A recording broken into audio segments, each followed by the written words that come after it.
personality of the person under consideration, and attributes that are merely acquired in the course of life. That is, a banker is an acquired quality. He works in Chevron, in an oil company. All these are things that may not last. They may not endure forever.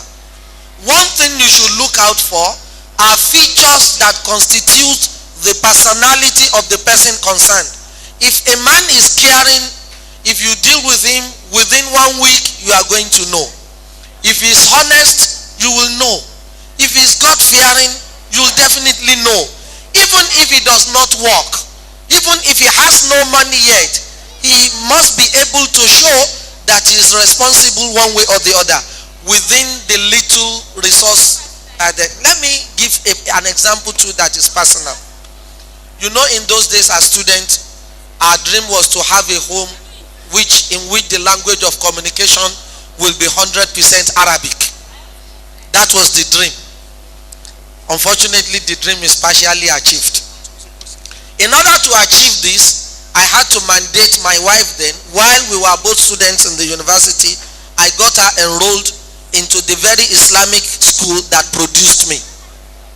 The father liked it, and he took it upon himself to take her to madrasa and take her back on daily basis.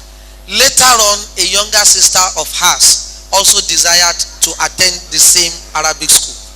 But one thing my father-in-law noticed immediately was that my wife's younger sister kept demanding. She was asking for this fee, this money. At a point, the father opened up. But your sister never asked for all this. And the reality then was that I sent her there. I took it upon myself. I never allowed her to bother her father for any reason at all, even though then one was still a student. We were all still in the making. You can be able to know whether your man is responsible. And I said that if you can go, particularly for qualities, for features that pertain to the personality of that, if he has lied to you 1 or twice, you can know that this person is not a honest man. If he has made an advance of fornication to you, and you can see that he's not restraining himself, you can know that this person can still turn adulterous after marriage. Concentrate on features that determine his personality. But acquired features, there are, and those features that also pertain as well to discipline. Please look at it, consider that very well. Then, unfortunately, our fathers, our parents are not here. And I don't think these discussions can be concluded without them. It has been proposed that if you are not yet ready for marriage, inshallah, I'm rounding up, don't go into it completely. But you see, as humans, wallahi, we have desires. These are realities. We have right to love, and we have rights to be loved, even though we don't have the wherewithal for marriage. And this is why this issue must involve more parties than we are seated here.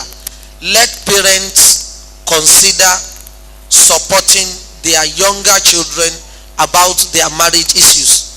There is no problem. I studied in the north, in Sokoto to be precise, and I knew very well as a student I had a number of mates that will just go for a vacation, and before we return for the next session, their parent has arranged a marriage, even though he was a student, but it was the responsibility of the father to take care of his son and his wife. Many of these fathers too started in that manner, and now they are on their own. It is not indulgence to allow a young man to stabilize maritally. That is a way of instilling sexual discipline. For if they cannot get married, they will be tempted to transgress the limit of Allah. Let Malams be saying till the end of the world, the people will have relationship. How can you convince a young man who has sighted a sister? Because the mentality of the young man is, if I should lose this sister, I may never be able to get, whereas the reality of life is the opposite. But you cannot convince a young man who has sighted a person he likes that he shouldn't start a relationship with her, even though that is the standard of Islam. If you are not ready for it, don't go into it. But we say parents too can assist by coming to the aid of young ones. Islamic communities can assist. Even government in Islamic countries sponsor marriages for young bachelors who do not have the means. May Allah continue to make it easy for us all. Takbir. Yeah, Jazakumullah khairan for that one. Okay, I have a sister who wants to ask a question now. Yeah, thank you. Assalamu alaikum warahmatullahi wabarakatuh.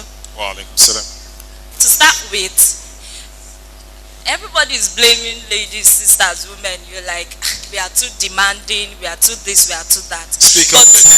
I'm sorry, but what I want to try to ask is that no male will see me as a person selling pepper in the market and will walk up to me and tell me, sister, I'm interested in you.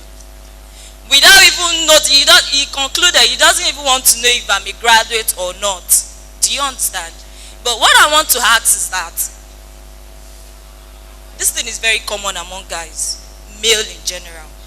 When you start with them from the scratch, like you suffer with them, blah blah blah, when they have nothing or something, and at the point when they get job, maybe they are now a graduate and something like that. Ọmọ abẹ̀rẹ̀ sí ní wùwọ́ níwà. Ọmọ ní pé ọkùnrin yẹn ò tí lè mọ̀ àwọn tí wọn ò bá lówó, tó bá lówó lọ́wọ́, ìwọ níwà ló máa ń wù. I don't blame sisters. I will say it. I have other brothers at home as well. But at the same time, kí ló dé táwọn ọkùnrin ṣe máa ń ṣe bẹ́ẹ̀? As in, it's too common. That is when they will know one side eyes, ó ti dà. Or you have a K-leg. Or apá kan kò ṣe kò bára wọn mu. Ẹni tí kò mọ bẹ́ẹ̀ suffer just everything. Lọ́mọ Amamu as the first lady. Why is it that? I don't blame sisters for many of their reasons why they are doing I want my man to be rich. I want him to be able to take care of me, blah, blah, blah. I think I will stop there. Thank you. Jazakumullah khairan. Big thank you to you for the courage. Assalamu alaikum. Oh, sisters. Wallahi, I love that question. Wallahi. But I want to ask us, I want us to think. If a brother comes to you and he proposes to you, and you said, okay, I agree to marry you, just for a reason. The fear of Allah, and things get well. Do you have to bother about those things? Maybe I should ask, do you have to bother about those things? Those things you just mentioned, do they have to bother you? They don't. Yorùbá máa ń pòwe kan, wọ́n máa ń ní ẹni tá a bá nọ́jà la máa ń wò. Àbí I can't remember that adage. The proverb. Look. Assalamu alaikum. I'm talking from experience. Forget I might be looking small, I don't know, but I'm talking from experience. I married my father's second wife for him. Not because my mother is dead. My mother is alive.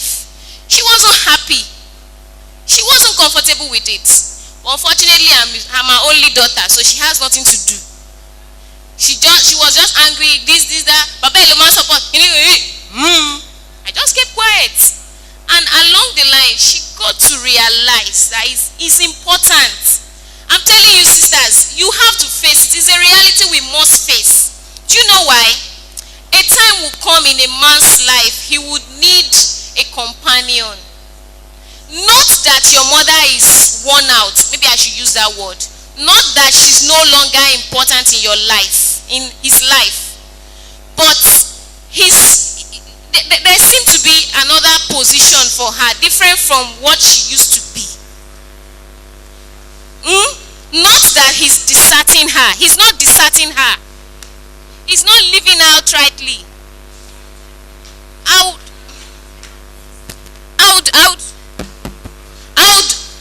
I wouldn't want to quote from the Quran now, but let me tell us something. I don't know why we are bothered. We are the ones that want to go to registry. Why do we want to go to registry? Let me ask. For the purpose of traveling, I know it's a lie. It's all gimmick. I know it's because you do not want your man to take another wife. And it's not part of Islam. Allah has said in the Quran, tell the believing men to marry the believing women. If you are marrying if you know within you that you fear Allah and Allah alone, whatever your husband says he wants to do, wallahi, you will give it up to him. Wallahi, you will give it up to him. Even if you know within you that you are not pleased, just tell Allah that, Allah, you know I'm not too comfortable with this, but I know you will take charge. And inshallah, He will take charge. So why are we bothering ourselves? Why? Okay, because the woman is not educated, the man decides to take another wife. Is that the issue? Or probably the woman is, maybe I don't know. Maybe she's disabled or something, and the man decides to take another wife, and you're bothered. Why not leave everything to Allah? Let me tell you something. I do say this. If women give, as in if you have to sacrifice, give sacrifice and submit to Allah. Believe in Allah. Let Allah alone take charge, and you will see that those offsprings of yours, they will take absolute charge of those things you think you have suffered, you have lacked. Allah alam. Assalamu alaikum warahmatullah. Wa alaikum salam. Jazakumullah khairan. Takbir. I just want to go to social side of it because we have been talking about religion, Quran all the time. I just want to advise my sisters and my daughters that are here. They normally say that the mother-in-laws, they are wicked, or the brother-in-laws, they are wicked. I just want to give you a tip. In those days, when our mothers marry, like what our brothers have been saying, that they grow up from a polygamous home. You know, when a junior wife will be married, she will be serving the older ones. And you will see, they will be joined together and nobody will even see their side. So for you, again, that is just coming to a home, you know, to join to a home is not that easy. For the home to accept you, you need to do some PRO. PRO in the sense that your mother-in-laws, they are there for you. You need to take care of them. I'm not saying that because doing that this time around, many of us, we are not washing our clothes again. I'm not saying that you should go and be washing your mother-in-law's clothes. But if it is a little something, you can give either cash or kind. You can give. During Salah, you can decide to just give something, or even the small brothers and sisters that your husband has. I remember when I got married to my family, my husband's family, the family is not so big. But during Salah, what I normally do for the guests, I will buy earring for them. I buy earring, I dash them, I give to them. The boys, I may buy shirts, singlets, or some other thing to give to them. You know, from there, the affection will be there. The affection will be there because you are just coming from another home. They don't know you. There is something your husband saw in you that attracted him to you. You have to do something to attract you to them. So what I'm saying in the essence is that please don't neglect your mother-in-law or your sister-in-law or your brothers-in-law. Give small something to them. It will attract them. Like my sister said the other time that anytime banaja lanwo akiwariwo ọjà, at times I need a lot of to wariwo ọjà. Tí ọkọ yẹn bá tiẹ̀ sọ pé obìnrin ìburú, but some prayer you have done, you know, those people will say, no, ìyàwó is good, oh, ìyàwó is good. Small thing. In our working place, we normally do some PR rules, and maybe those of them that bring contracts. When the manager of the work now, maybe after giving you contracts, we are not saying in Islam, but you know, another contract you want to give. That person now, when I gave him contract, he gave me certain percentage. Let us give it this one to him. So please, don't overlook any small thing can attract you to your family, to your husband family. Assalamu alaikum wa rahmatullahi wa barakatuh. Takbir. That's a motherly advice for you right there. After these two questions, we're going to take a short break. Okay, we're going to take 5 minutes break for Nasheed and one or two other important things. Let's take this question, please. Assalamu alaikum wa rahmatullah. Please, I just want to give a scenario. This has to do with married to the married. It is actually unfortunate that during courtship, or even if it is the shortest period, there is usually this kind of a romantic messages from both ends. But not far from the marriage time, everything seems to end so fast that the the females are always at the end of asking for it. That what happened to those beautiful messages that we used to get from the spouses? But it is now like